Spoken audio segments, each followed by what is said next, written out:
우리를 사랑하시는 살아계신 우리 아버지 하나님, 감사합니다. 저를 구원하시고 죄 범죄인 교회 가운데 항상 불러주셔서 진리의 말씀, 은혜의 말씀, 사랑의 말씀으로 교훈 주시며 또 이 마지막 때를 살아나갈 수 있는 힘과 용기와 지혜 주심을 감사드립니다. 저희들 구원받은 이후에 이제 하나님을 알지 못하는 때를 뒤로 하고 온전히 주님을 붙잡고 말씀대로 생활하고자 다짐하고 또 교회 가운데 모이기를 힘쓰며 오늘도 주일 맞아서 함께 일찍 모였습니다. 주께 찬양을 올리고 오늘 주께서 우리에게 주시고자 하는 말씀을 우리 마음판에 새기고자 이렇게 함께 머리 숙이오니 이 시간 친히 주님이 함께 하시고 증거되는 말씀, 사람의 말로 받지 아니하고 하나님의 말씀을 받을 수 있도록 온전히 주께서 주장하시고 역사해 주시옵소서. 귀한 날 우리에게 하나님을 섬길 수 있는 기회를 주시고 또 봉사하며 전도할 수 있는 시간 주심을 감사드립니다. 이러한 시간과 기회들이 헛되이지 않도록 저희들 더욱더 지혜로 채우고 더욱더 합력하여 선을 이루며 전도에 힘쓰고 모이길 힘쓰는 가운데 주님을 기쁘시게 하고자 함께 모였습니다. 마땅히 이 시간 모든 구원받은 형제자매 함께 모여야 되나 여러 가지 사정 때문에 함께하지 못한 형제 자매도 계십니다. 부득이한 사정으로 오지 못한 자들과 또 육신의 병환으로 오고자 해도 오지 못한 자들 주께서 일일이 그들을 살펴주시고 그들의 영육간의 문제를 주께서 회복하여 주셔서 다음번 모임에 함께할 수 있도록 인도해 주시옵소서. 오늘 주께서 우리에게 주시는 말씀 무엇입니까? 그 말씀 우리 마음판에 깊이 새길 수 있도록 온전히 이 시간 주께서 인도하여 주시옵소서. 오늘 주일 말씀의 시종을 온전히 주님께 의지하며 우리를 사랑하시는 예수님 이름으로 기도드렸습니다. 아멘. 함께 성경 보시겠습니다. 성경 신명기 6장입니다. 신명기 6장 24절로 25절.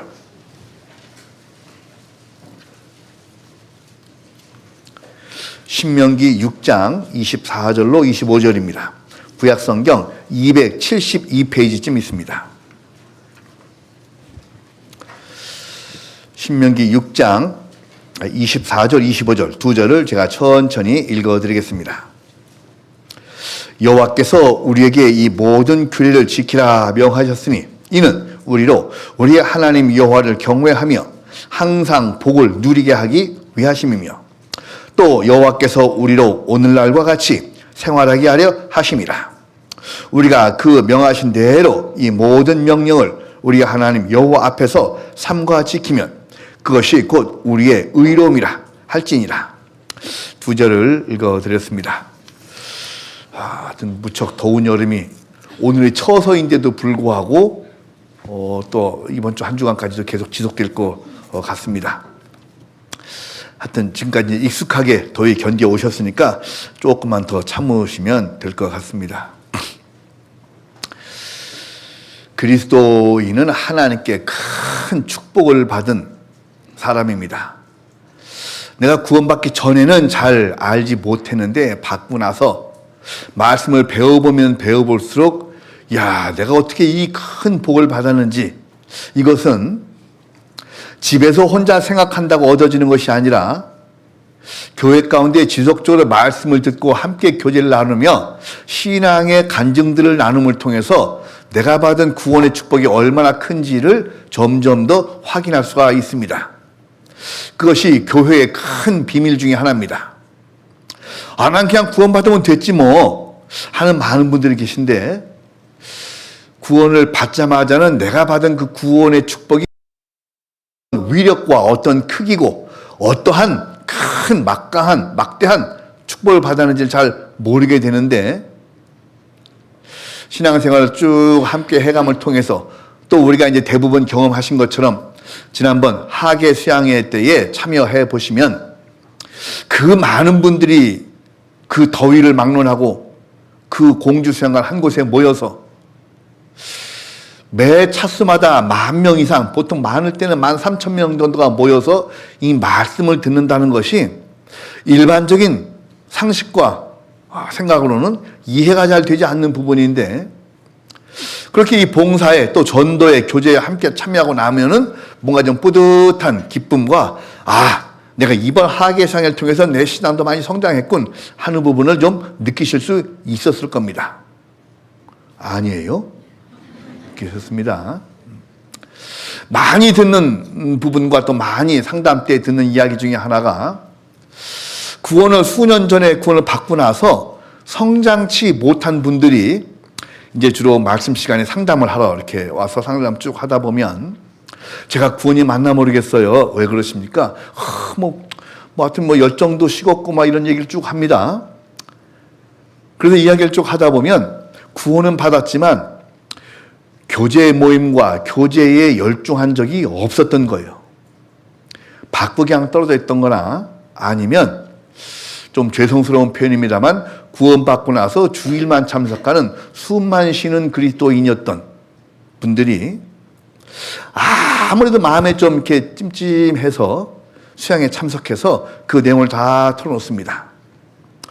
구원받은 이후에 신앙의 성장과 기쁨을 누리는 것은 구원 자체만 가지고 되는 것이 아니라 교제 생활을 통해서 이루어지는 것이다 라는 것을 분명히 확인하는 그런 많은 시간들이 있었습니다. 여기에 이제 본문에 읽은 이 말씀처럼 다시 한번 24절을 보겠습니다. 여호와께서 우리에게 이 모든 규례를 지키라 명하셨으니 이는 우리로 우리 하나님 여호와를 경외하며 항상 복을 누리게 하기 위하심이며. 자, 복을 누리게 하는가. 그래서 오늘 말씀의 제목이 복을 누리는 생활입니다. 누리게 하기 위함이시며 또 여호와께서 우리로 오늘날과 같이 항상 오늘날과 같이 생활하게 하려 하심이라. 이게 이제 모여서 생활하는 것, 광야교회에 모여서 광야에도 땅은 넓고 넓이 펼쳐진 그 광야지만 이스라엘 백성이 가야 될 곳은 정해져 있어요. 불기둥과 구름기둥이 인도하는 곳으로만 갑니다. 광야는 넓어 보이지만 하나님이 인도하시는 길이 있어요. 그 가운데 함께 생활하는 것. 이래야 복을 누리게 되고 내가 얻은 복이 얼마나 큰 것인지를 알게 된다 라는 말씀을 중심으로 오늘 함께 생각을 한번 해보겠습니다. 자, 복이 있는 자가 있고 자기가 가진 그 복을 충분히 누리는 자가 있어요. 집회 때 제가 비유 들어드린 말씀처럼 공항에 가면 항공권 티켓을 가진 자가 있고 그 티켓을 가지고 비행기에 탄 자가 있어요. 티켓을 아무리 많이 가지고 있어도 비행기에 타지 않고 그 시간이 지나버리면 휴지 조각입니다. 자, 축복을 받은 자가 있고 그 축복을 지속적으로 누리며 즐기며 자기에게 정말 기쁨이 되도록 활용하는 자가 있죠. 돈으로 말하면 돈을 많이 가진 부자가 있고 그 가진 돈을 가지고 늘 기쁘게 행복하게 편안하게 즐겁게 생활하는 자가 있어요. 돈을 움켜쥔다고만 되는 것이 아니죠. 자주 말씀드립니다만 돈은 내게 필요한 물건을 구하기 위한 수단이었어요. 그 돈의 목적은 쓰는 건데 돈의 목적이 모으는 것이 아니죠. 그런 분이 없겠습니다만 80세가 훨씬 넘은 아주 큰 부자가 돈 쓰는 것이 아까워가지고 맨날 컵라면에 무슨 이상한 7, 8년 된 김치 이런 거 씻어서 먹고 이거 몇 년 된 건 좋은 건가요? 하여튼 그러니까 돈이 꼭 몇십억 몇백억이 있어서가 아니라 어떤 살 수 있을 정도에 됐는데 너무 심하게 절약함을 통해서 자기 몸은 점점 쇠퇴해가고 말라가고 힘이 없어지고 그것이 자기의 일생을 좀 바르지 못하게 살아가는 그런 많은 모습들을 볼 수가 있습니다. 안타깝지만 그런 분들 아무리 이렇게 이야기를 해드려도 돈을 이제 쓰는데 익숙치 않기 때문에 혹시 이 중에도 혹시 그런 분이 계시다면은 컵라면 말고요. 이 여름에 특히 건강을 조심해서 잘 드셔야 돼요. 많이 드시라는 것이 아니라 좋은 걸 좀 드셔야 됩니다. 그래서 이 돈이 많은 자가 있고 그 돈을 자기에게 유익하게 쓰는 자가 있다. 축복도 마찬가지예요. 이 세상에는 물질도 하나님이 우리에게 주신 것이고 특히 그 중에서 구원받은 자들에게 하나님의 축복을 주셨는데 그 축복을 갖고만 있는 자가 있고 누리는 자가 있어요. 누린다는 것은 뭐냐면 베풀며 그 축복을 즐기는 거예요. 돈과 축복은 유사한 점도 있고 다른 점도 있어요. 돈은 제한적이기 때문에 돈, 물질 가지고 경쟁과 다툼이 일어나죠. 하지만 하나님의 축복은 무한하기 때문에 아무리 써도 더 채워지는 거예요. 성경 한 군데 보시겠습니다. 전도서 1장입니다. 전도서 11장입니다. 시편, 잠언, 전도서 11장입니다.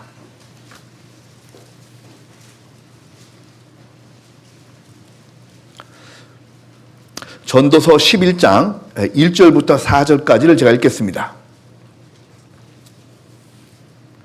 전도서 11장 1절부터 4절까지 제가 읽겠습니다.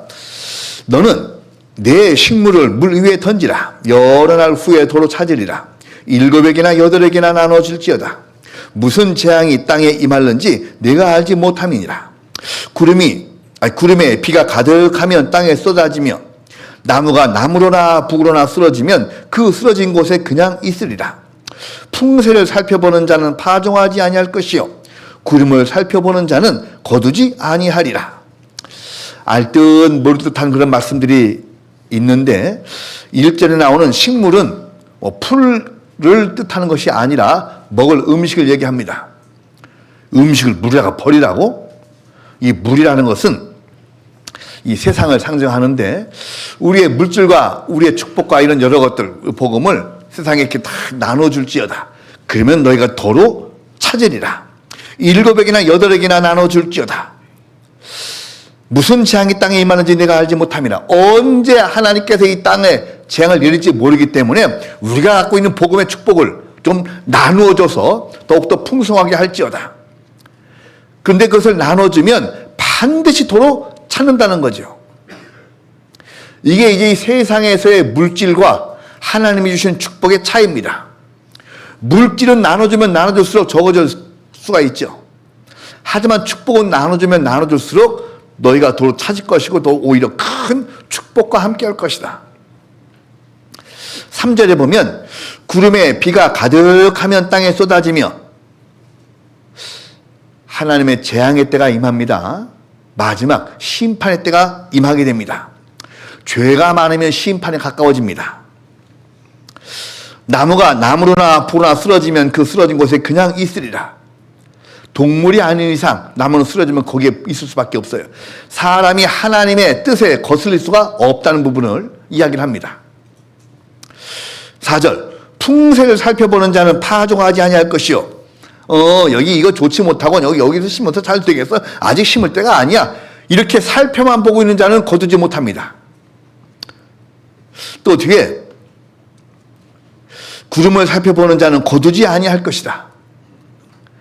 그러니까 상황만 살펴보면서 내게 있는 축복과 물질을 나눠주지 않고 꼭 붙들고만 있는 자들은 결코 하나님의 축복에 가까워질 수가 없다 라는 의미를 이야기를 하고 있습니다. 그래서 우리가 잘 아는 것처럼 복음은 우리에게 확실히 큰 영광이자 축복인데 이것을 깨닫고 가지고 있는 자가 있고 그걸 깨달은 축복을 자꾸 우리 주변에 나눠주려고 하는 자들이 있어요. 여러분들 구원받고 나서 제일 먼저 드는 생각이 뭐였습니까? 복음을 딱 깨달은 순간 1, 2분 후에 제일 먼저 뭐가 생각났습니까? 요거 우리 가족에게 알려줘야 되는데 요거 전도해야 돼. 우리 부모님에게, 남편에게, 아내에게, 자식에게. 이상스럽게 복음을 깨닫고 나면 일어나는 첫 번째 변화 중에 하나는 가만 있어봐. 이거 나만 가지고 있어서는 안 되겠다 라는 생각이 들게 되어 있습니다. 그것이 좀 빨리 그런 생각이 드시는 분이 있고 천천히 드시는 분이 있을지라도 복음은 이상스럽게 받고 나면 이걸 전해주고 싶은 마음이 일게 마련이에요. 근데 여기 있는 말씀처럼 너는 내 식물을 물 위에 던지라. 여러 날 후에 도로 찾으리라. 천국에서 영광의 축복으로 더욱더 크게 찾게 될 것이다. 말씀드린 대로 물질도 마찬가지, 복음도 마찬가지. 그냥 가지고만 있는 자가 있고 나누어주는 자가 있어요. 사실 세상에서도 돈을 좀 잘 풍족하게 잘 나눠주고 좀 베푸는 자가 축복받는 그런 많은 경우도 있죠. 교회 가운데도 구원받은 자들이 열심히 전도하시는 많은 분들이 계심이 진심으로 감사드립니다. 이번에 여기서 이렇게 뵈니까 이번 하계상을 통해서 새롭게 우리 교회에 나오시는 몇몇 분들, 많은 분들을 볼 수가 있어서 진심으로 감사드립니다. 여러분들이 이 자리에 앉기까지는 수많은 사람들의 기도와 노력과 땀방울, 수많은 전화와 수많은 카톡과 많은 노력을 통해서 여러분들이 이 자리에 앉게 됐어요. 그리고 그렇게 땀을 흘린 분들의 수고는 하나님께서 분명히 큰 축복으로 채워주십니다. 그런데 이제 그렇게 하나님께 복을 받고 그 복을 막 누리고 복음을 전하는 기쁨과 즐거움.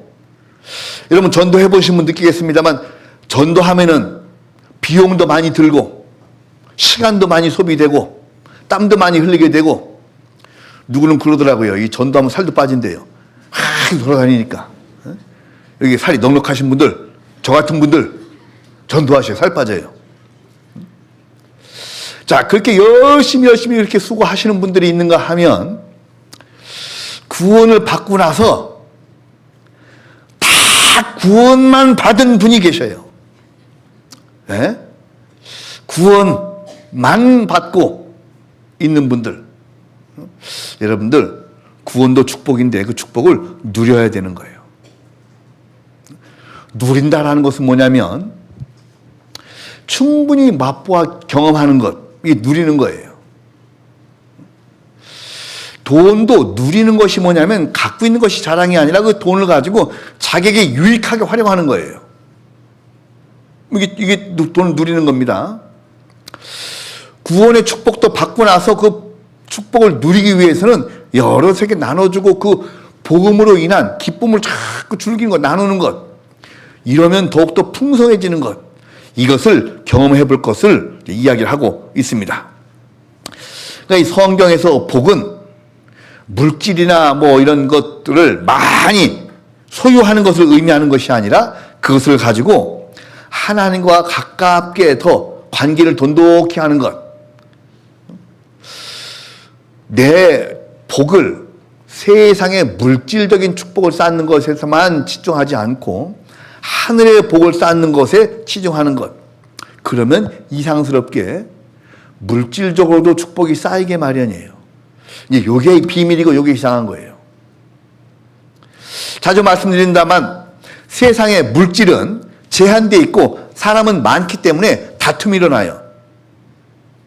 다른 사람이 많이 가지면 내가 가질 게 적어지거든요. 그러니까 다툼과 경쟁이 나죠. 그런데 하늘의 축복은 무한하기 때문에 누구든지 욕심을 내도 괜찮아요. 여기 있는 분들이 다 욕심을 내도 다 풍성하게 충분히 줄 만큼 하늘의 축복은 너무너무나 풍성하거든. 자, 그런 축복을 욕심을 내야 되는 거예요. 그래야 그것을 복을 누리는 자가 됩니다. 항공권 말씀드렸죠? 항공권 티켓을 딱 사면 들고만 있는 것도 누가 보고 저번 거기까지 가는 비행기표를 구했군. 근데 그것만 자랑하고 있을 것이 아니라 그 티켓을 들고 비행기를 타면 자기 자리가 보장될 뿐만 아니라 때 되면 물 갖다 줘, 주스 갖다 줘, 밥 때 되면 밥 주어, 또 뭐 생선 드시래요, 닭고기 드시래요 물어봤어. 그리고 화장실 준비됐고 뭐 다 뭔가 서비스를 다 해주는 거예요. 항공권을 가지고 누리는 겁니다.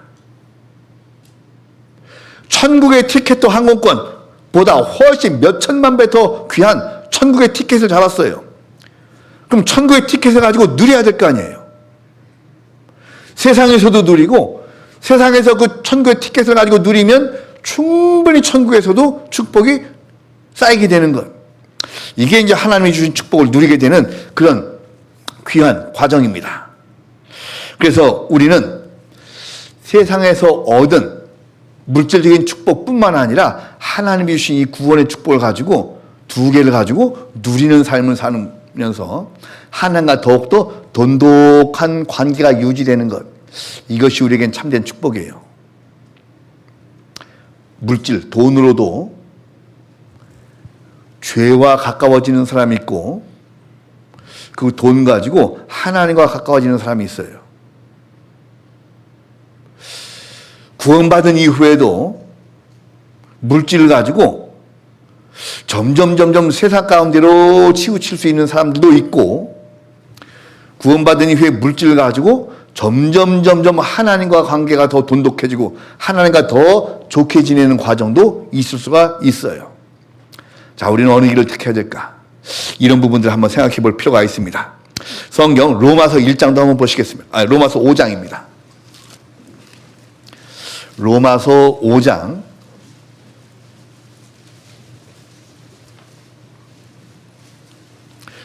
5장 1절부터 4절까지를 제가 읽겠습니다.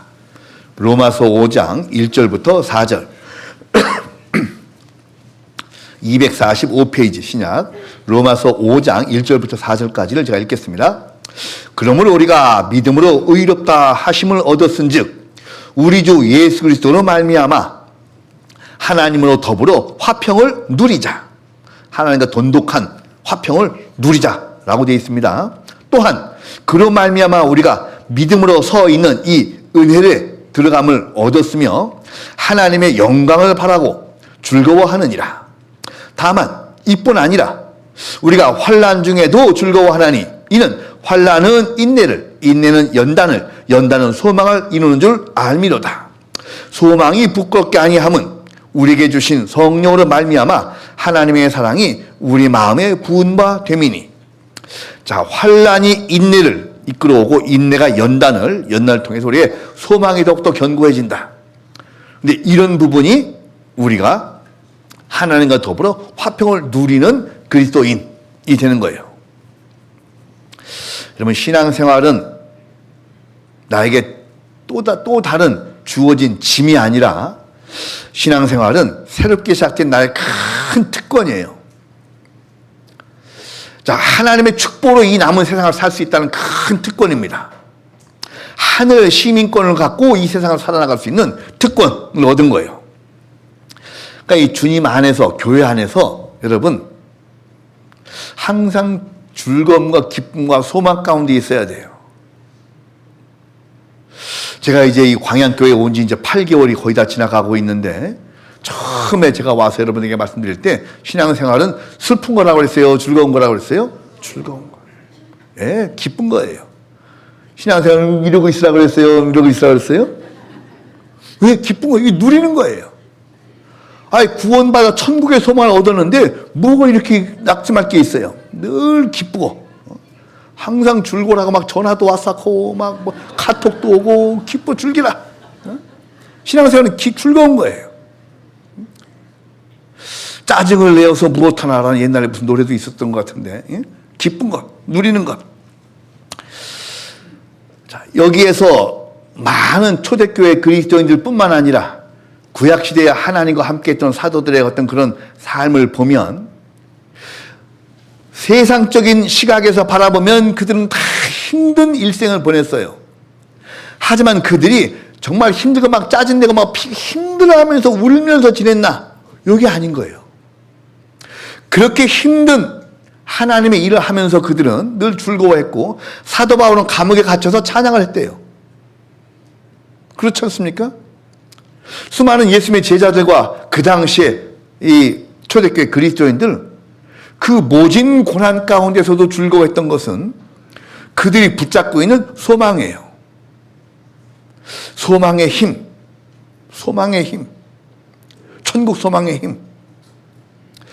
예수 그리스도께서 죽음을 통해서 우리에게 주시고자 하는 것, 그것이 작은 것이겠냐? 엄청난 것이기 때문에 예수님께서 죽음을 통해서 우리에게 주시고자 했던 것. 자, 그것만 생각해도 우리가 받을 수 있는 축복이, 천국의 영광이 얼마나 크다는 것을 짐작해 볼 수 있거든요.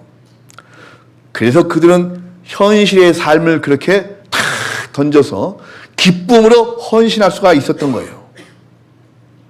마태복음 11장에 보면 내 멍에는 쉽고 내 짐은 가벼움이라 하시니라.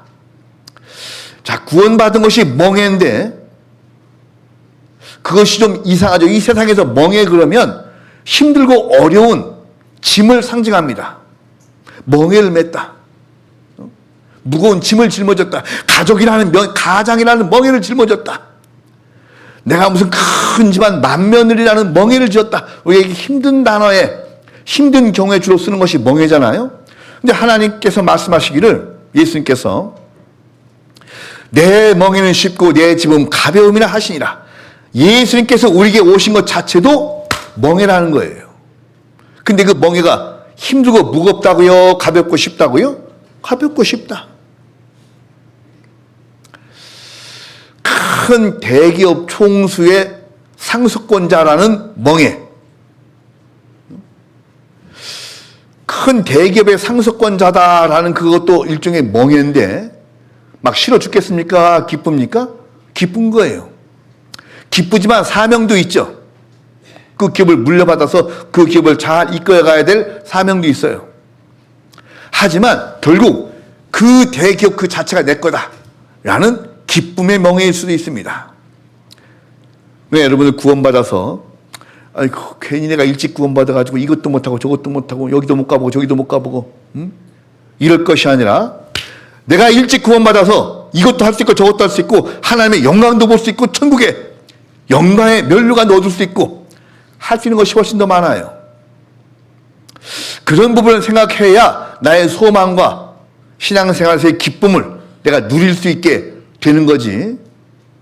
내가 그 구원을 받아갖고 이것도 못하고 내 이 꼴이 뭐냐, 내가 구원받아야 돼 맨날 주방에서 설거지만 하고 있고,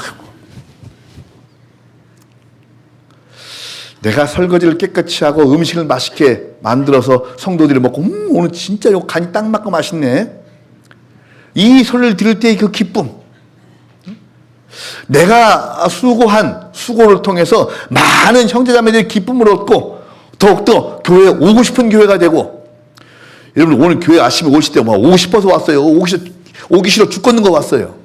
아닐 거예요. 오늘 또 가면 또 맛있는 점심도 있겠지. 또 가면 누가 분명히 나한테 커피도 한 잔 뽑아주실 거야. 뭐 또 어떡할 거야. 이야기도 있고 달걀도 까잡수시고. 예, 즐기세요. 누리세요. 하나님이 허락한 축복이고 즐거움이고 기쁨이에요. 그리고 이것이 정말 교회가 기쁘고 교회가 정말 여러분 마음에 들고 정말 즐겁거든, 또 다른 사람에게 이 기쁨을 전해주세요. 나눠주시는 거예요. 또 오게 하는 거예요. 우리 교회 와봐. 그래서 구원은 하나님의 가족이라는 기쁘고 영광스러운 멍에이고, 복음의 짐을 들고 세상 가운데 나가면 천국의 우리 복이 더 쌓이게 되는 그런 복음의 짐, 구원의 전도의 짐, 우리 영광의 짐이 되는 거예요. 시편 1편에 보면, 시편 1편 한번 보시겠습니다. 시편 1편. 잘 아시는 말씀이지만 차근차근 한번 살펴보겠습니다.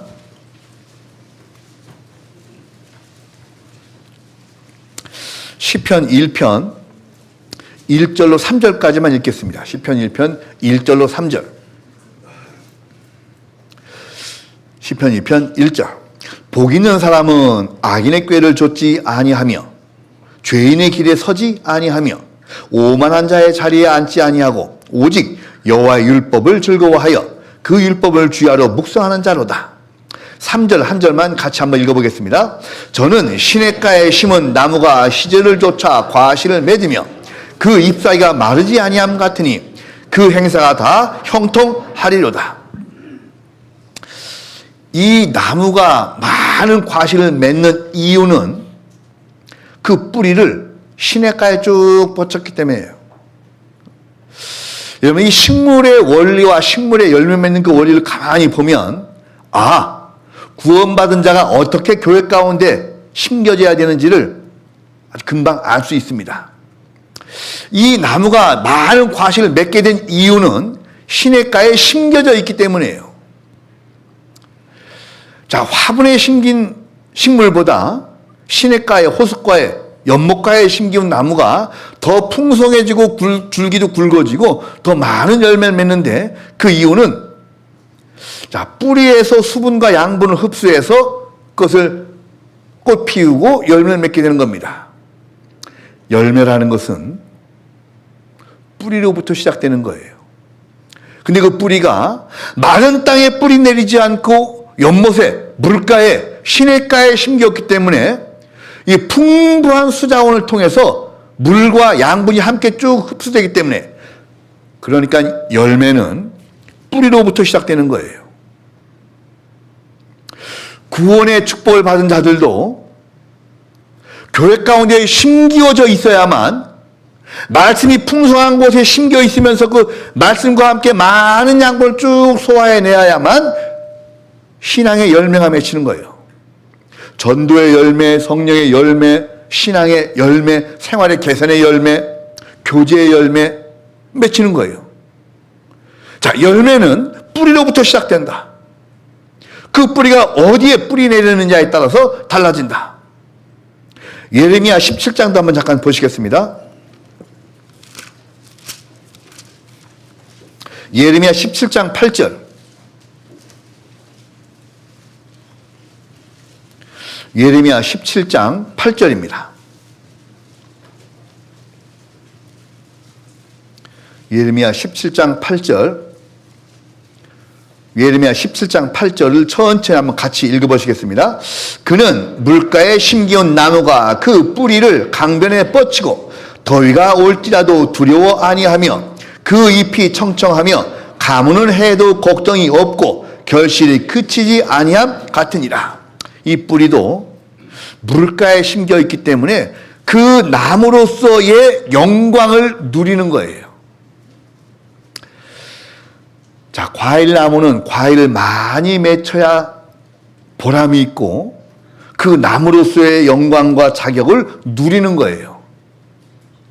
감나무를 심어놨더니 몇 년째 심어놨더니 감이 2개 열리고 끝이더라. 그러면 주인이 그 감나무를 기뻐할까요? 안 기뻐할까요? 대추나무건 감나무건 특징이 뭡니까? 많이 열려요. 그런데 정말 수자원이 풍부한 곳에 뿌리를 깊이 내린 그 나무는, 그 감나무건 대추나무건 열매가 많이 열리는 것. 감나무로서의 자격을 누리는 거죠. 대추나무로서의 그 자격도 누리는 거예요. 수많은 열매를 맺힘을 통해서. 그 열매의 이유는 뿌리에 있다.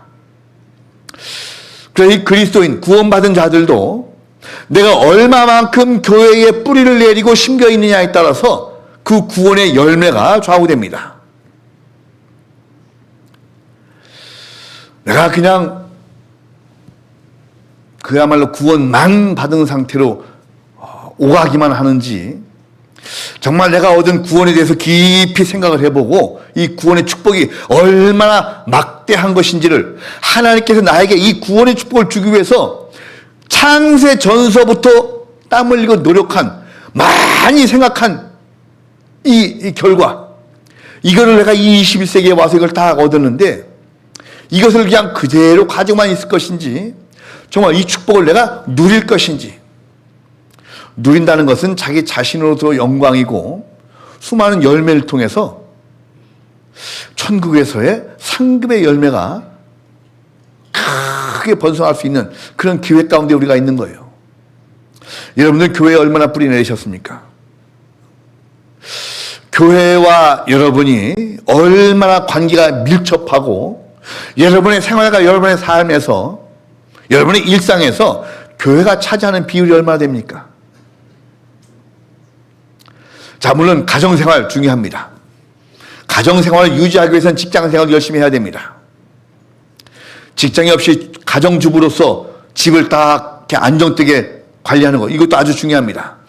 하지만 그 모든 것을, 그런 기회와 터전을 마련해 주신 하나님께 감사한 적이 있었는지, 또 그런 나의 이러한 상황 가운데서 구원의 축복까지 주신 그 하나님에 대해서 나의 반응은 어떤지, 내가 이런 생활도 해야 되고 이 생활도 해야 되고 이것도 해야 되고 이것도 해야 되는데 가만히 있으면 여기다 신앙생활을 해야 되는데 어떤 거 하나 빼지? 이것도 손해볼 수 없고 이것도 손해볼 수, 이것도 손해볼 수 없는데 이 가운데 내가 어떻게 신앙생활을 하지? 야, 이것은 하나님과 나 사이에서 내가 가진 것과 내가 붙잡은 것과 하나님이 내게 주시려고 하는 것과 이건 견주는 거예요. 비교하는 거예요. 어떻게 할까? 이거를 빼고 그러면 이것을 받아들일까? 하나님이 주시는 축복은 여러분, 내가 가진 모든 것을 포기하고라도 받아야 되는 거예요. 자, 근데 오해하지 마세요. 그렇게 하면 정말 내가 가진 모든 것을 포기하게 되냐? 그게 아니에요. 하나님이 그것도 포함해 주세요. 많은 분이 아시는 것처럼 솔로몬이 하나님께 지혜를 구했더니 내가 구하지 아니한 네 수와 재물과 이 모든 것을 내가 다시 주겠다. 정말 하나님과 나와의 관계가 돈독해지고 정말 하나님과 나와의 관계가 좋아진다면 하나님께서 이 세상의 일도 다 돌봐주시는 것은 틀림없어요. 내가 이것을 붙잡으면 하나님 것을 놓치게 되고 이것 상관없이 하나님 것을 붙잡으면 이것도 갖게 돼요. 이게 바로 하나님이 주신 축복을 누리는 거예요. 언제 한번 제가 말씀드렸죠. 우리나라에서 가장 큰 기업 총수가 와서 우리하고 합칩시다 그러면 내 재산 헤아려 봐야 돼요? 헤아려 볼 필요 없어요. 그냥 내 통장에다 딱 내놓는 거예요. 거기서 다 가져가십시오. 그리고 이제 우리 같이 사는 겁니다. 통 크게 나와야죠. 이거는 원래부터 내 거 있었고 요건 지금 요 적금 이거 이제 탈라면 얼마 안 남았거든요. 이것 빼고 저것 빼고 저것 빼고 그럼 요것만 가지고 합시다 그러면 하나님께서도 그래? 그럼 가만히 잠깐만 나도 계산 좀 해봐야 되겠어. 너희의 헤아리는 그 헤아림으로 도로 헤아림을 받으리라. 하나님이 우리에게 주시고자 하는 그런 축복은 내가 생각하고 가지고 있고 가지려고 하는 것조차 모든 것을 던질 생각이 있으면 하나님의 축복도 받고 결국 그것도 갖게 돼요. 신앙생활은 둘 중에 하나 결정을 해야 됩니다. 내가 하나님을 택할 것인지 물질 세계를 택할 것인지. 기억하세요. 교회는 세상보다 크다. 하나님은 세상보다 크다. 하나님은 세상보다 통이 크시다. 그런 분과 한편이 되는 것이 그가 가진 축복을 누리는 거예요. 세상의 것을 가지고 누리려고 하면 제한됩니다. 자꾸. 안타까운 소식을 가끔 접하게 됩니다. 아직 젊은 형제 자매들의 질병에 대한 소식도 듣게 되고 아직 젊은 친척 친지들의 병환 소식도 듣게 되고 특히 구원받지 못한 많은 분들이 어디가 아픈지 어디가 어떤 사고 당했는지 많은 걸 접하게 돼요. 하나님이 우리에게 마지막 때가 다가오면 다가올수록 그런 것을 자주 보여주실 겁니다. 우리에게 이야기하시는 거예요. 너 빨리 놔라. 한쪽 줄 놔라. 나를 붙잡아.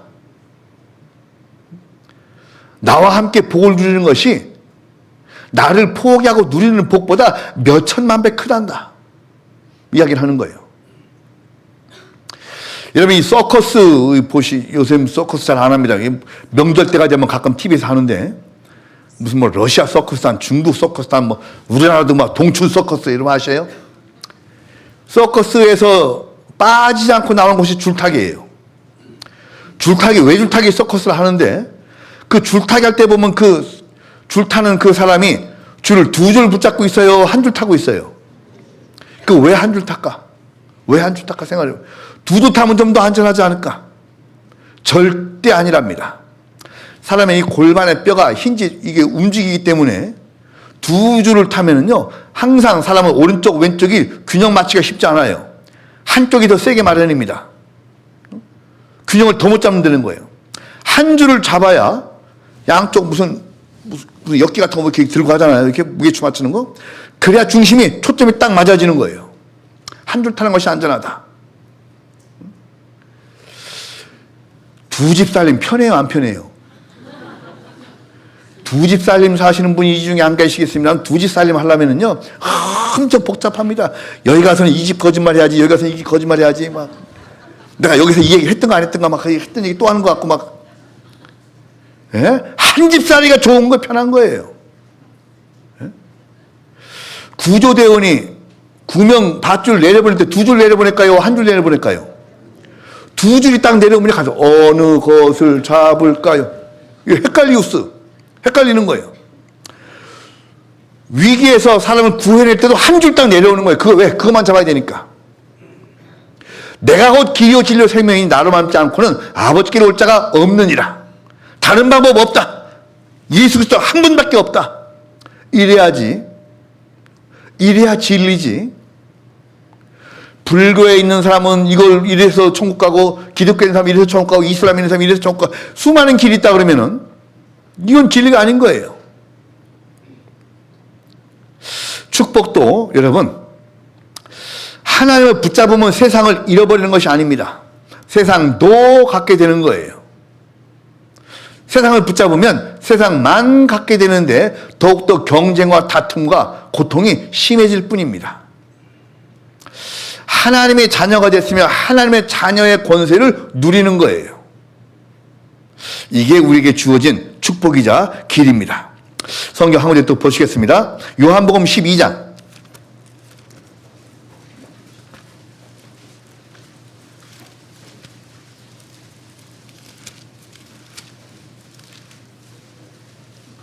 요한복음 12장 24절입니다. 요한복음 12장 24절 제가 읽겠습니다. 내가 진실로 진실로 너희에게 이르노니 한 알의 밀이 땅에 떨어져 죽지 아니하면 한 알 그대로 있고 죽으면 많은 열매를 맺느니라. 이 말씀은 이제 제가 9월 달에 드릴 본문 말씀을 정해놨는데 그건 이제 나중에 자세히 말씀드리고, 여기를 보면 하나님께서 우리에게 기가 막힌 방법을 하나 딱 알려주시는데 그 비유를 이 씨뿌리, 씨앗의 비유를 말씀드렸어요. 그 한 알의 밀이 그대로 있으면 그 밀 그대로만 있을 뿐인데 그것이 땅에 떨어져서 썩으면 그 껍씨가 터져서 그 속에서 싹이 나와가지고 열매를 맺게 되면 많은 열매를 맺게 되느니라. 그게 하나님의 성경적 복의 원리예요. 그러니까 이 씨앗은 움켜쥐는 것이 답이 아니라 뿌리는 것이 답인 거예요. 씨앗을 움켜만 쥐고 있으면 그거 그대로 있는데 그 씨앗을 뿌렸을 때는 훨씬 더 많은 축복과 식물을 얻게 되고 많은 사람의 것을 누릴 수 있게 된다. 복음의 씨앗도 마찬가지인 거예요. 복음의 씨앗도 아까 제가 시작하면서 말씀드린 것처럼 내가 구원받고 나서 내가 얻은 그 복음을 그대로 간직만 하고 여기 꼭꼭 수건으로 싸갖고 다만 가지고 있으면 그대로 그거일 수밖에 없는데 그 구원의 축복을 나누면, 근데 여기 보면 땅에 떨어져 죽지 아니하면 그랬죠? 근데 씨앗이 깨져서 싹이 나오는 것이 죽는 겁니까? 죽음으로 비유한 거예요. 헌신되는 거예요. 우리 가운데 복음 전하다가 죽은 분 없습니다. 설령 있으면 영광스럽죠. 그런데 여기서 이 한 알의 밀이 땅에 떨어져 죽는다는 것은 헌신되는 것, 그리스도인이 복음 전하기 위해서 많은 수고하는 것, 땀방울 흘리는 것을 비유하는 거예요. 그러면 더 많은 열매가 맺혀지는데 이것이 하나님께서 우리에게 주시고자 하는 축복을 누리는 길이다. 하나님의 성경적 복의 원리입니다. 움켜쥐는 것이 복이 아니라 내려놓는 것이 복이다. 복음은 갖고 수건을 싸서 가지고 있는 것이 아니라 풀어서 장사하는 것이다. 다 나눠주고 뿌려주고 그랬을 때 더 많은 축복이 쌓인다. 그런데 아까 말씀드린 것처럼 우리가 하나님께 받은 구원의 축복을 세상의 물질 같은 거로만 생각을 해서 나눠주지 않고 움켜만 쥐고 있으면 그 복을 누리지 못하는 거예요. 과거에 한참 전입니다만 여러분도 구원받은 지 오래되신 분들은 아마 이 목사님의 설교 통해서 아마 들으신 적이 있을 거예요. 뭐 진짜 그런 있었던 일이라고 생각이 됩니다만 미국의 이 특히 중국 사람을 비유하는데 중국인이 너무너무 이제 미국에서 열심히 생활해서 돈을 많이 벌었는데 항상 가난하게만 사는 거예요. 근데 어느 날 보니까 그 사람이 집에서 이제 죽었대요. 사람들이 가서 보니까 죽은 시체를 이제 수습을 하고 이렇게 해갖고 그 요랑 침대랑 이렇게 거들어 보니까 거기에 수천만 달러가 있더라는 거예요. 돈을 가지고만 있었지 굶어 죽었는지 얼어 죽었는지 더워 죽었는지 자기에게 전혀 유익하지 못하게 가지고만 있었던 거예요. 그 돈이 어떻게 될까? 사회단체 기부가 되거나 뭐 다른 데 쓰였겠죠. 자, 그것처럼 물질을 움켜쥐는 것이 중요한 것이 아니라 자기에게 유익하게 써야 되는 거예요. 자기에게 기쁘게. 자기에게 기쁘게 물질 쓰라 그러니까 막 부어라 먹고 마시다 이것만 아니죠. 정말 자기에게 유익하게 물질을 쓰는 것이 뭘까요? 그 여러 가지 방법이 있을 거예요. 또 그 물질을 가지고 나의 천국의 영광을 더욱더 크게 하는 데 사용될 수도 있습니다. 그게 가장 영광되게 쓰는 것, 가장 잘 쓰는 길이겠죠. 자, 마찬가지로 그냥 틀어쥐고 있는 것만이 답이 아니라 이것을 나눠준다. 참 이상한 것이 내가 여기 5만 원이 있는데 이 5만 원을 빼서 5명에게 뭘 사줘서 10,000원씩 사줬다. 기분은 좋아지지만 나는 5만 원이 없어졌잖아요. 그죠? 자, 그게 세상의 물질의 원리인데 하나님의 복음의 축복의 원리는 여러분이 가지고 있는 복음을 다른 분에게 전해지면 여러분 복음이 없어져요? 안 없어져요? 더욱더 견고해져요. 해보신 분은 아시겠습니다. 여러분 전도해서 그 내가 전도한 그 전도 대상자가 교회당의 집회건 하계시장의 그 대집회 말씀이건 말씀 이렇게 다 듣고 있는데 졸음이 와요 안 와요? 에? 졸음이 와요 안 와요? 전도하는 사람은 졸지 않게 돼 있어요. 전도하지 않고 그냥 어쨌든 참여하자고 참여하는 사람은 그냥 막 죽겠어. 세상에서 제일 무거운 게 뭐라고요? 눈꺼풀. 이 전도하는 사람은 안 졸아요. 왜? 잘 보나? 듣나? 잘? 응? 성경책 쫙 찾아주고. 전도하는 사람은 말씀을 잘 들어요. 복음의 말씀도 특히 집중해서 들어요. 그러니까 전도하면 복음이 없어지는 것이 아니라 더욱더 견고해져요. 전도를 많이 하는 사람은 그만큼 집회를 많이 들어요. 전도할 때는 어떡합니까? 그냥 뭐 USB가 뭐나 저거 이거 집에 한번 들어봐 이렇게 합니까? 아니에요. 같이 들어요. 꼭 와서. 같이 말씀 다 10명을 전도했다. 그럼 집회 10번 들은 거예요. 같이 들어야 되니까. 하나님의 축복인 구원의 축복은 나눠주면 나눠줄수록 더욱더 견고해지는 거예요. 그리고 전도했을 때의 기쁨을 맛봐요. 전도하느라고 비용도 많이 들고 시간도 많이 들고 땀도 많이 들고 막 여러 가지 어려움도 있었었는데 그러니까 전도가 나니까 힘들어 죽겠어요? 아니면 좋아 죽겠어요? 좋아 죽겠어요. 요게 참 이상한 거거든. 세상에 물질은 5만 원 쓰고 나면은 뭐 5명에게 인사받아서 예 괜찮아요. 됐어요. 고맙습니다. 괜찮아요. 했지만 주머니는 거들났어. 그런데 복음은 나눠주면 나눠줄수록 더욱더 흐뭇해지고 차는 거예요. 이러니까 우리가 복음을 전하는 거예요. 또 한 군데 보시겠습니다. 누가복음 6장.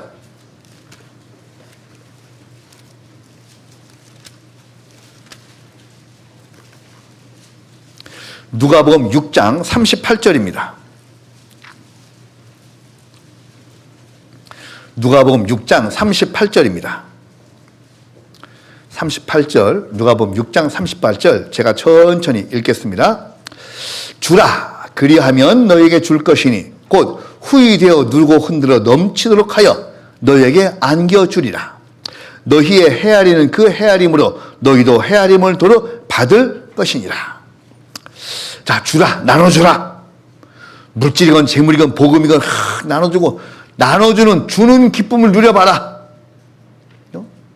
사랑은 받는 것이 아니라면서 사랑은 주는 거다. 사랑을 다 주고 나면은요, 여러분들 정말 사랑하는 자에게 선물 주셔보셨습니까? 선물 주고 나면 뭐 비싼 거를 뭐 어떻게 해서 사서 주고 나면은요, 그 받은 사람이 막 기뻐하고 좋아하면 돈 아까워 죽겠는데 그럽니까? 아니에요. 내가 준 선물을 받고 기뻐하는 것을 보면은 나도 기쁘거든요. 그 기쁨은 주어본 사람만이 느낄 수 있어요. 주는 것이 복을 누리는 것이다. 하나님의 축복도 많은 사람에게 나눠줄 때에 하나님도 기뻐하시고 나도 기쁨을 누릴 수가 있습니다. 이제 강물은 흘러야만 의미가 있어요. 강물이 고여 있으면 상해지고 나중에는 생명체가 막 곤충, 벌레들만 우글거릴 수밖에 없어요. 근데 이 물도 흐르면 흐를수록 더 많은 식물과 동물과 사람에게 유익을 주는 거예요. 복음도 흐르는 거예요. 그래서 복음은 신의 물, 강물, 샘물 이렇게 비유되는 거예요. 왜? 흐르니까. 많은 사람에게 유익을 주니까. 우리가 가진 복음도 정말 세상에 쭉 흘러갈 때에 더 많은 사람이 깨닫고 축복을 받고 기뻐할 때 우리가 충분히 그 복을 함께 누릴 수가 있는 거예요. 여러분도 아시는 것처럼 이 세상에도 구원받지 못하는 사람들도 이렇게 많은 베푸는 그런 역사들을 좀 우리가 볼 수가 있습니다. 뭐 삼전닉스 여러분 아시죠? 뭐 몇 억씩을 막 직원들에게 준대요. 자, 그건 뭐 이익 난 거니까 주는 거니까 뭐 그런가 보다 해도 여러분 혹시 아시는 분 계십니까?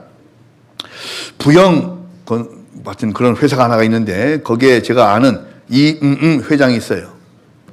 그 자기 고향이 진동가 어딘가 되는데 거기 있는 주민에게 1인당 얼마씩? 1억씩 줬어요. 시골 할머니들이 세금 낼 줄 모르니까 세금까지 다 계산해가지고 남은 돈만 딱딱 갖다 줬어요. 저는 그것만 또 그렇게 한 줄 알았는데 알고 보니까 그 회사 BY 건설에서는 직원이 아이를 낳으면 출산장려금 1억씩 줘요. 그럼 막 애 낳으려고 연구들을 한대요. 어떻게 하면 애 낳을까 싶어. 애 낳으려고 막. 예? 그 이중근 회장이요. 나이가 80이 훨씬 넘었습니다. 어떻게 이제 우리 집안하고 아는 분인데 그분은 나는 돈이 충분히 있다. 근데 이 돈 뭐 소용도 없으니까 내가 자식한테 물려받도 소용도 없을 것이고 다 까먹기나 할 것이고 나는 이거 충분히 쓰다 갈 것이다. 쓰다 간다. 그 나눠주는 거예요. 이렇게. 저 생각하는 야 저런 분이 진짜 저런 생각을 갖고 있는 분이 참 구원만 받으면 얼마나 좋았을까. 아주 드물게 보는 세상에서도 베푸는 그런 사람들이 있어요. 자, 그런데 그런 축복, 물질적인 축복보다 훨씬 더 큰 축복을 받은 우리가 하나님께 받은 그 축복을 누리려면 어떤 삶을 살아야 되냐? 그런 세상의 어떤 그런 기업체 회장보다 더 많은 누리는 삶을 내가 손해보는 것도 아니고 조금 수고하는 것 그것도 함께 수고하는 것. 여러분 이번에 하계상회 때 전도해보니까 혼자서 전도가 쉬워요? 함께 하니까 훨씬 쉽습니까? 함께 하니까 훨씬 쉬운 거예요. 각 맡은 책임 담당 부분이 있어서 봉사하는 분, 전도하는 분, 수송하시는 분, 뭐 하는 분, 물질을 또 봉사하시는 분, 수많은 분이 모여가지고 함께 하니까 전도가 되고 뭐 숫자가 뭐 얼마가 들어갔다 이거 큰 이런 효과보다는 저는 이번에 하계수양회 통해서 정말 여러분에게 너무너무 감사할 것은 자 먼저 우리가 처음에 수양회 가기 전에 제가 말씀드렸을 때 270명 전도 참석 목표였었는데 됐을까요? 안 됐을까요? 거의 근접을 했습니다.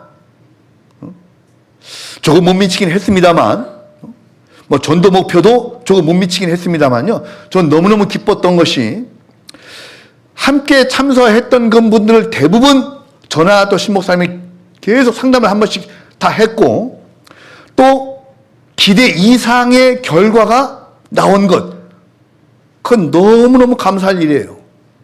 정말 우리 광약교회 형제자매들 정말 수고 많으셨다. 또 더욱 감사했던 것이 처음 담당해보는 그 봉사가 너무너무 많아서 봉사에만 전적으로 투입된 인원이 50명이 넘었어요. 성인. 그러고 나면 몇몇 안 남은 그 분들이 그 상황에서 전도한 거예요. 그래서 그 전도의 효과가 있고 봉사면 봉사, 전도면 전도 예? 이런 거에 너무너무 열심히 하는 우리 행복한 광양교회 여길 내가 오다니 너무너무 감사한 그런 학예 수양회였었습니다. 예, 잘하셨어요. 여러분의 축복이 여러분에게 다 그만큼 쌓일 겁니다. 우리 안에 정말 전도 부자, 봉사 부자, 교제 부자, 말씀 부자, 암송 부자, 찬양 부자, 이 부자들이 많은 것 너무나 감사합니다.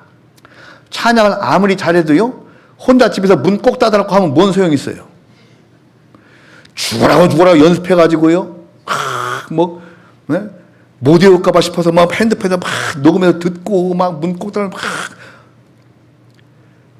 정말 이 가사 보지 않고 이거 하는 것, 이거 쉬운 거 아닙니다. 그래서 이것 때문에 그냥 찬양 들을 때 잘 듣고, 말씀 들을 준비가 다 되고, 예, 찬양 부자, 말씀 부자. 또 우리 교회 어머니가 얼마나 암송 잘하는 줄 알아요, 그래? 한 학씩 나와서 한번 해볼까요? 암송 잘해. 어머니 회장도 암송 잘하고, 그저께 구원받은 분도 암송 잘하고, 예? 암송 부자, 전도 부자. 잘 부르고 전도 부자. 계속 이렇게 전도해 오시는 분.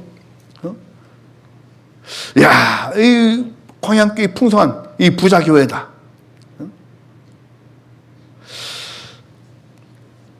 성경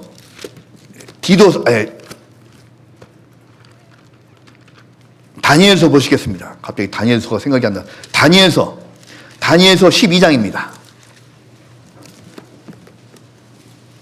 다니엘서 12장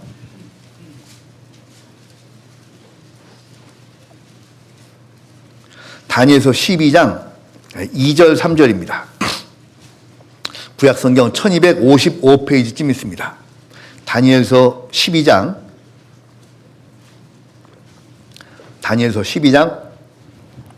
2절 3절 말씀 천천히 제가 읽겠습니다. 땅의 티끌 가운데서 자는 자 중에 많이 깨어 영생을 얻는 자도 있겠고, 수욕을 받아서 무궁히 부끄러움을 입을 자도 있을 것이며, 지혜 있는 자는 궁창의 빛과 같이 빛날 것이요, 많은 사람을 옳은 대로 돌아오게 한 자는 별과 같이 영원토록 비추리라. 많은 사람을 옳은 대로 돌아오게 한 자, 전도해서 많은 사람을 복음의 빛 가운데, 하나님의 빛 가운데로 올 수 있도록 딱 인도한 자는 별과 같이 영원토록 비추리라, 빛나리라. 이 축복을 누리는 거예요. 빛이 영원토록 비친다는 것 자체가 빛을 누리는 거예요. 밝은 빛 가운데 내가 딱 있고, 그 빛이 내 빛이다. 여러분들 소시적에 저 별은 나의 별, 저 별은 너의 별 했을 텐데, 그 빛이 그치지 않은 영원토록 비치는 빛이, 그 빛이 나의 별, 그게 내 별인 거예요. 내가 그렇게 영원토록 비친다. 얼마나 큰 빛의 영광을 누리는 거겠어요. 하나님께서 딱 여기다 명명해 놨습니다. 어떤 사람이 그런 영원토록 빛나는 빛이 있다고요? 자, 많은 사람을 옳은 대로 돌아오게 한 자는 별과 같이 영원토록 비추리라. 하늘의 별이 왜 이렇게 빛날까? 하늘의 별이 밤에 빛나는 것이 우리에게는 어떤 영향과 교훈이 있을까? 그게 특히 반짝이는 별, 금성 같은 그 별, 저게 영원히 비치는 별이, 저게 나다. 저게 나일 수가 있다. 영원토록 비친다고 했으니까. 하나님께서 우리에게 주시게 되는 그 축복을 충분히 누리는 것, 그것이 우리에게 허락된 권리이자 자격이에요. 하나님의 축복을 누릴 수 있는 자들. 아까 말씀드린 것처럼 그리스도인이 세상을 잡으면 하나님께서 주시게 된 축복을 놓치고, 하나님께서 주시게 한 축복을 붙잡으면 세상 것도 함께 얻게 돼요. 성경 가운데 보면 하나님이 주시고자 하는 참된 빛을 누리지 못한 그런 많은 사람들이 있어요. 여러분이 생각을 해보시면, 소돔과 고모라 성이 멸망당할 때에, 망할 때에 롯과 롯의 가족들이 나왔습니다. 어쨌든 그 멸망당하는 그 장망성, 멸망성에서 소돔과 고모라 성에서 딱 빠져나오는 거예요. 어쨌든 빨리 빠져나왔으면은 목숨을 건지고 의인에 들었을 텐데, 그 롯의 부인은 나오다가 아차 내가 거기다 놓고 온 내 샤넬 백 하다가 소금 기둥이 된 거예요. 미련이 남은 거예요. 멸망당할 성에서 빠져나오는데 미련이 남아서 뒤를 돌아본 즉 소금 기둥이 되었다. 미련은 미련한 거예요. 세상에 미련이 남아있다는 것은 그 자체가 미련한 일입니다. 하나님의 영광의 축복을 받을 수 있는 것을, 누릴 수 있는 것을 놓쳐버린 거예요. 상실한 거예요. 하나님 그냥 좀 가면 됐을 텐데 거기다 무엇을 놓고 와서 무엇 때문에 돌아봤는지 이미 불타버리고 화산 폭발로 불타고 있는 데를 뭘 바라봐. 소용이 없죠. 우리는 전도할 때 이 세상에 불로 멸망할 것이다. 첫 번째 심판은 물의 심판, 두 번째 심판은 불심판이다. 라고 이야기를 하면서 우리들의 실제 생활은 아직 세상에 미련이 남는 것처럼 살고 있지 않은지. 미련이 남아있는 것은 어떻게 한다고요? 미련한 짓이다. 빠져나와야 돼요. 하나님을 온전히 붙잡으면 세상에서 얻을 기본적인 것은 하나님이 다 처리해 주신다. 그런 원리를 우리 마음속에 가지고 있어야 될 겁니다. 그 롯이라는 이름과 비슷한 룻도 있습니다. 룻은요, 자, 그 혼자 된 그 시어머니 나오미를 끝까지 붙여찼어요. 그런데 그 기회를 오르바라는 또 다른 그 동서는 놓치고 만 거예요. 조금만 더 참았으면 되는데, 그저 내가 이 나이에 이렇게는 못 살지 하고 돌아선 것. 하나님의 축복에서 탈락된 거예요. 하나님의 큰 복을 누릴 수 있는 그 기회에서 방출 탈락된 거예요. 조금만 더 참으면 되는데. 그 룻도 시어머니 나오미를 쫓아가서 무진무진한 고생을 했습니다. 얼마나 먹을 것이 없었으면 남이 추수한 밭에 가서 나락주워다가 그걸 갖고 털어갖고 먹었었어요. 얼마나 비참한 생활이에요. 그런데 하루 이틀 하고 난 더 이상 못할 거야 하고 나갔으면 하나님이 주시고자 하는 그 축복을 못 받았죠. 못 누리죠. 그런데 룻은 꾸준히 하나님에게 자기 삶을 맡기고 그 지탱한 거예요. 어떻게 삶이 개선될 거라는 보장도 없었어요. 막연했죠. 시어머니하고 나하고 진짜 옛날 어른들이 말씀하시는 것처럼 산입에 풀칠이야 하겠어 하는 생각으로 그저 하여튼 살 때까지 살아보자 하는 마음으로 나는 내 시어머니를 떠나지 않겠다 하는 그런 마음. 내 시어머니의 하나님이 내 하나님이 되고 내 시어머니의 나라가 내 나라가 되고 하는 그런 믿음으로 끝까지 견디니까 하나님께서 축복을 주실 뿐만 아니라 그 축복을 세상 가운데서도 누릴 수 있게 해준 거예요.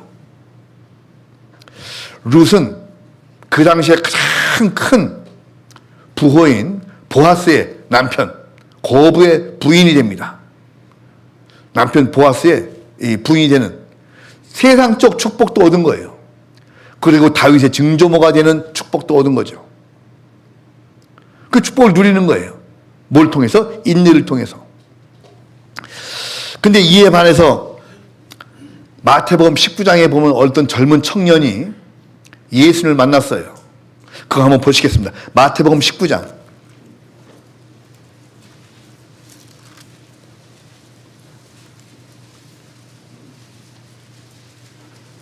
마태복음 19장.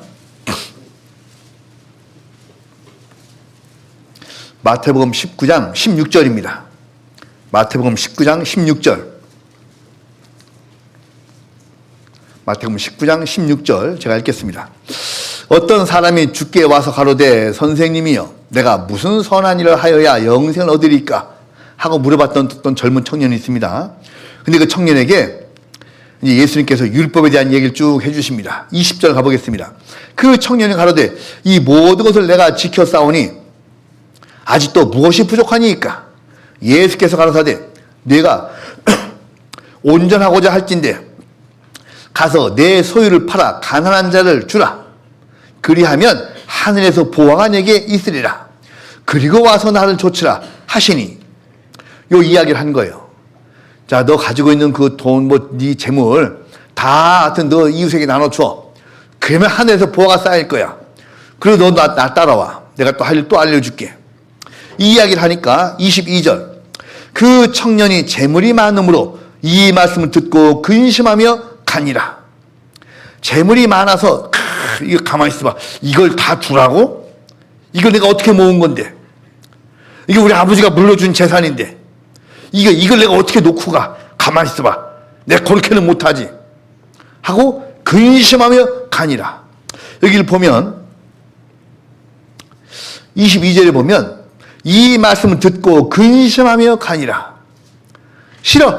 난 갈 거야. 하고 도망간 것이 아니라 근심했어요.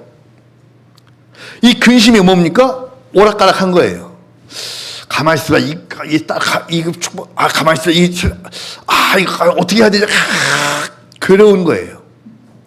괴로움 가운데 룻은 시어머니를 따라갔어요. 괴로움 가운데 오르바는 도망갔어요. 괴로움 가운데 롯은 나갔는데 롯의 부인은 괴로움 가운데 뒤를 돌아다 봤죠. 하나님이 주시고자 하는 축복을 붙잡을 것이냐 놓칠 것이냐 근심하며 가니라. 이 근심하며 떠났던 이 젊은 돈 많은 청년은 이 이후에 다시는 예수님을 만나지 못했습니다. 왜? 근심하며 갔거든요. 그리고 재물을 보면서 가만히 있어. 이 재물이 어떤데? 이거 내가 어떻게 이걸 놓고 살아? 그리고 어느 순간에는 가만히 있어봐. 이 재물이 점점 줄어들고 내가 점점 늙어가는데 그때 예수님을 붙잡을 걸 그랬나? 하고 고민할 수도 있겠죠. 하지만 한 번 놓친 기회는 끝. 이자에게는 다시는 기회가 없었어요. 아마 이 젊은 청년은 마음을 돌이키진 않았을 겁니다. 근심하며 가니라. 자, 우리가 이 세상 축복을 온전히 그것만을 붙잡을 것인지 하나님이 주신 축복을 택할 것인지 이쪽 복을 누릴 것인지 세상에서 나오는 그런 즐거움만 누릴 것인지 선택하는 데 시간이 오래 걸리십니까? 시간이 오래 걸리셔요? 한 군데만 또 한번 보시겠습니다. 열왕기상 18장. 열왕기상 18장입니다.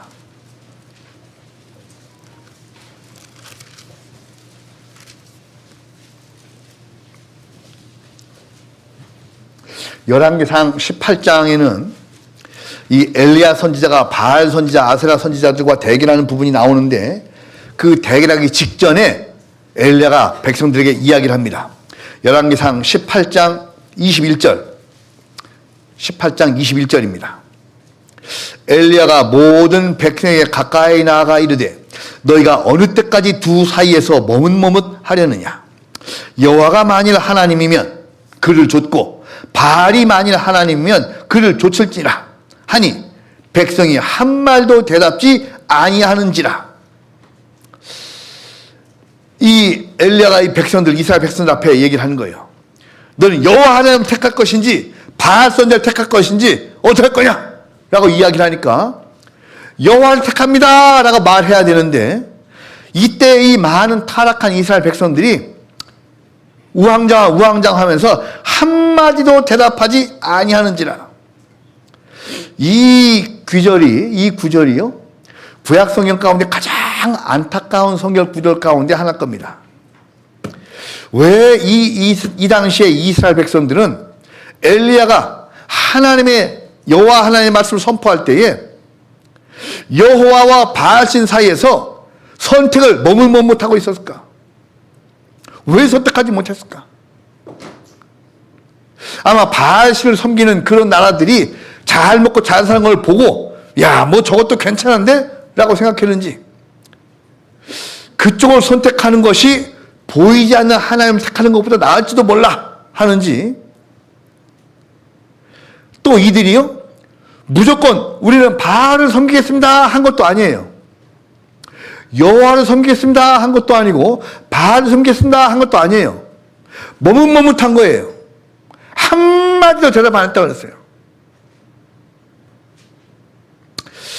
여러분, 이 엘리야의 이 선포가 여러분의 심금에 딱 와 닿았을 때 여러분은 어떻게 대답하시겠는지. 아유, 뭐 볼 거 있습니까? 우리 하나님이지. 그 대답을 하는데 시간이 많이 걸리는지. 어느 날 아내가 남편에게 물어봤대요. 여보, 저기 강물에 100억이 바구니에 둥둥 떠가고 있고 내가 물에 빠져서 살려줘요 살려줘 하고 있으면 뭘 먼저 건질 거야? 대답을 끝까지 안 하더래요. 대답을 안 한다는 이야기는 100억과 아내 사이에서 갈등을 한다는 거예요. 100억이면 빨리 100억 그러든지 아니면 빨리 아내 그러든지 선택을 빨리 해야 될 거예요. 어느 때까지 머뭇머뭇하느냐. 아내를 먼저 붙잡으면 아내가 그 보따리 갖고 나올 거예요. 보따리를 택하면은 아내가 화가 나고 휘황해갖고 안에서 줄 거예요. 그 다음에 보따리 들어보니까는 무거워서 자기도 빠질 수도 있어요. 하여간 이건 지어낸 얘기고. 자, 여호와와 바신 사이에서 머뭇머뭇한다? 백성이 한 말도 대답지 아니하는지라. 이런 그 안타까운 상황에 빠진 그 당시 그런 역사가 있었습니다. 말씀드린 대로 우리는 하나님을 택하면은요, 하나님의 축복을 누리고자 교회 가운데 깊이 박혀서 말씀을 통한 유익, 교제를 통한 유익, 형제자매들의 간증을 통한 유익, 이것을 꾸준히 뿌리를 통해서 흡수해서 많은 열매를 맺게 되는 것, 이것이 성령의 열매 맺는 그리스도인의 누리는 삶인데, 이것을 택하는 데에 주저함이 없어야 될 겁니다. 하계의 상회를 마치고 이제 새롭게 시작된 2학기, 여기에서 정말 우리는 축복을 누리는 생활, 내가 여기서 갖고만 있을 것이 아니라 구원받은 자들 누리고 사는 거야. 또 내가 가지고 있는 물질 한바탕 쏟아서 전도도 해보고, 또 여러분 제가 늘 말씀드리지 않습니까? 나이 많이 드시고 힘드시고 막 이런 분들이요, 돈 여러분 드시고 싶은 거 드셔요. 사고 싶은 거 있으면 사셔요. 입고 싶은 옷 있으면 사 입으셔요. 그리고 헌금도 하시고, 남부럽지 않게 헌금도 한번 해보시고, 건축헌금도 한번 해보고, 돈을 누리고 축복받는 데 쓰시고, 통장 따만 오마지고 하다가 나이 드시면은요, 드실 것도 못 드셔요. 나이 드시면 죽밖에 못 드셔요. 아직도 치아가 있는 상태에서는요, 아유, 드시고 싶은 거 드세요. 예? 너무 입고 다니는 옷 보고, 저 좋겠다 그러지 마. 사 입으셔요. 괜찮아요. 예? 돈이, 물질이 우리를 기쁘게 해야 될 겁니다. 또 그것 가지고 가장 나를 기쁘게 하는데 사용을 하셔요. 영원토록 빛나도록 여러분의 물질을 사용하는 것, 그 물질을 누리는 거예요. 또 여러분이 가지고 있는 귀한 하나님의 복음 누리는 것은 여러 세계 나눠져서 복을 더 풍성하게 궁창의 별과 같이 빛나리라. 그런 복을 누리는 그리스도인의 삶을 우리가 다 함께 살아야 될 겁니다. 기도하겠습니다. 주님, 감사합니다. 귀한 시간 우리에게 말씀을 주시고 하나님께서 우리에게 주신 축복을 누리는 삶을 다시 한번 마음속에 생각해보고 있습니다. 우리가 주께서 주시는 그 풍성한 축복을 마음에 간직만 할 것이 아니라 6에게나 7에게나 나눠주며 또 많은 이루어진 영혼들이 주님 앞에 오는 것이 우리에게 축복이고 주님에게 영광인 것을 제가 깨닫습니다. 아울러 우리의 물질도 정말 나에게 귀하게 영광을 되게 사용하는 것을 결심하고 다짐합니다. 그리스도인이 교회 가운데 깊이 뿌리 박혀서 함께 즐거움을 나누고 함께 교제 생활을 하는 가운데 큰 축복을 누릴 수 있는 저희들 될 수 있도록 도와주시고, 이를 통해서 주님이 영광 받으시길 원합니다. 함께 해준 주님의 사랑 시간에 감사드리며, 또 우리의 남은 시간도 온전히 주께 의지하오니 주님 보시기에 가장 밝은 길 가운데 빛 가운데 인도해 주시옵소서. 모든 걸 우리 사랑하시며 우리와 함께 해주시는 구세주 예수님 이름으로 감사하며 기도드렸습니다. 아멘.